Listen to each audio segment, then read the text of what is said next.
Wednesday, the 13th of September, 2017. Last night, we had our own hurricane, Hurricane Aileen. The Met Office had named it.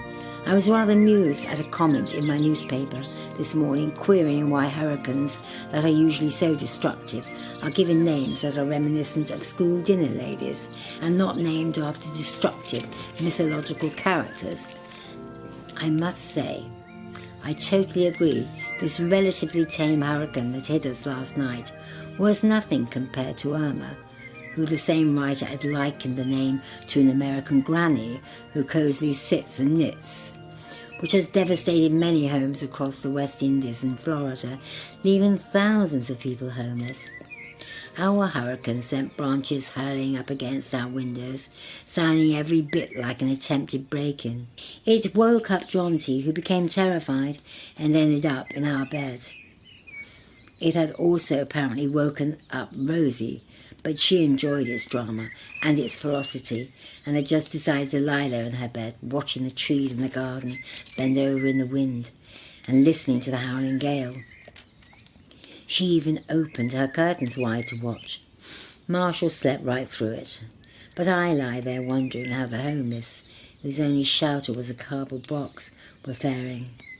When I came downstairs to let the cats out, the ordinarily fairly tidy garden was littered with branches, twigs and leaves, which will later become kindling.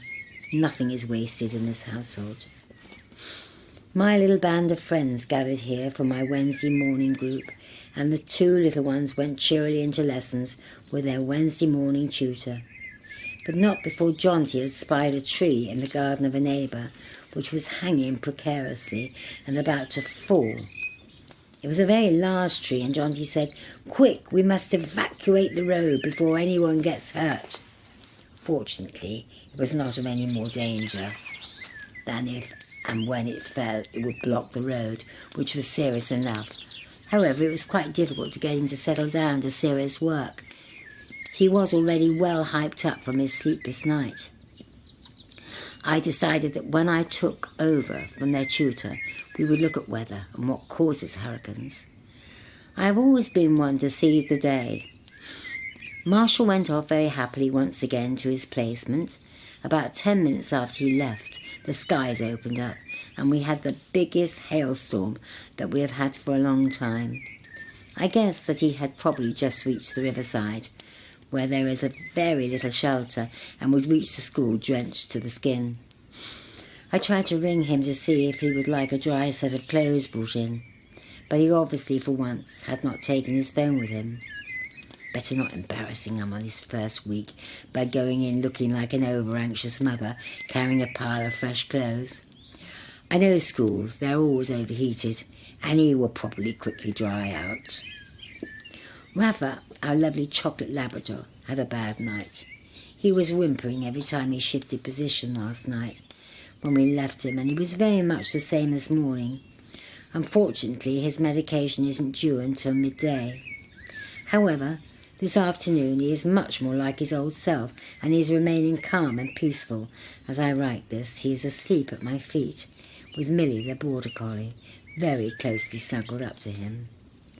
Millie loves Rafa, and she has been very concerned about him, nudging him for reassurance every now and again, and not leaving his side.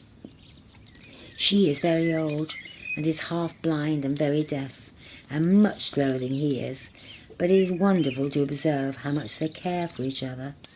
She mothers him, and he watches out for her and stops and waits for her when she is having a particularly slow day. Today she is mum, and she has been giving his face a good clean. He has responded by just lying there and accepting all of her fuss. There is just a gentle wind left now of the hurricane we had last night, and a stillness which often follows the ferocious energy of last night. I am sitting here watching as the afternoon sun pours through the leaves and the wind plays upon them.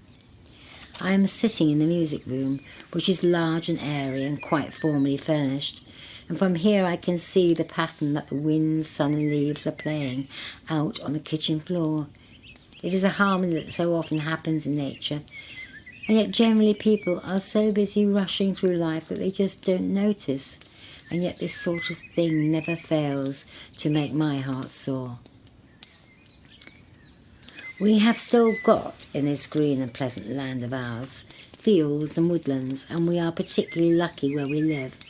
But I read somewhere once that some people live their whole lives just walking on concrete, never feeling the grass beneath their toes. We here at the Rise run around a lot without any shoes on, or sit amongst the trees gazing up through the leaves into the sky. David, in one of his beautiful poems, once likened this sight to a natural cathedral vaulted ceiling. I love that description, as it reminds one when looking through into the sky of a glimpse of heaven. Once when I lay beneath the old horse chestnut tree in our front garden, the same one that conkers are gathered from in the autumn, which is about now, I really captured that feeling. Whether it is because, like many other conger trees, this particular tree, like other horse chestnut trees in Britain, has a virus that means although its leaves every spring and produces conkers, it dies down very quickly in August and is the only brown tree in the garden for a couple of months. Looking up through the brown canopy of leaves to a sunny blue sky was like looking up through the wooden framework of an old medieval church into the glory of heaven. Truly beautiful. It is nearly tea time at the Rise, and Jonty has just come to ask me to go with him to see a lift that he has made with his Lego. He says he has got it moving up and down, and he has put 2 small Lego people in it. He loves constructing with his Lego, and he's usually good at it. Maybe he will be an engineer one day, like Isambard Kingdom Brunel. Kingdom Brunel, who knows? Having so many boys, we have over the years collected a lot of Lego.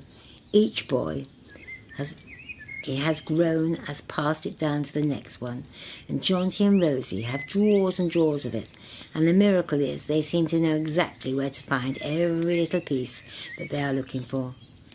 I shall now go to admire and praise. I've seen it, and it's very good. I've taken a picture of it, and I should include it in these writings. I praised him for his effort, and he responded with a broad, jaunty smile and said, "I'm glad that you like it, Mummy. I think it might be the best thing I made with my Lego." Praise is so important to children. It is the fuel that they run on.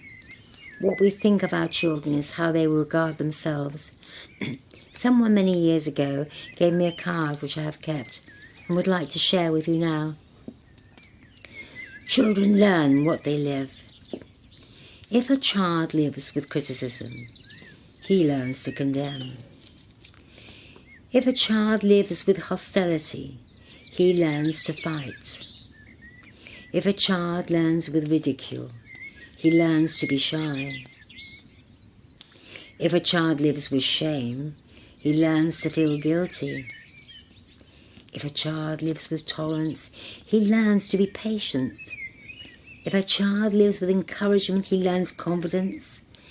If a child lives with praise, he learns to appreciate. If a child lives with fairness, he learns justice.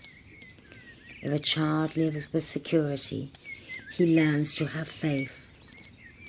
If a child lives with approval, he learns to be like himself, and he learns to like himself. If a child lives with acceptance and friendship, he learns to find love in the world. I think that these are so meaningful and have meant a lot to me over the years and have been proved to be so true. I do hope that these values have prevailed into your time, dearest great-great-grandchildren. It is so important for us to remember that each generation is so responsible for the happiness and the security of the next generation.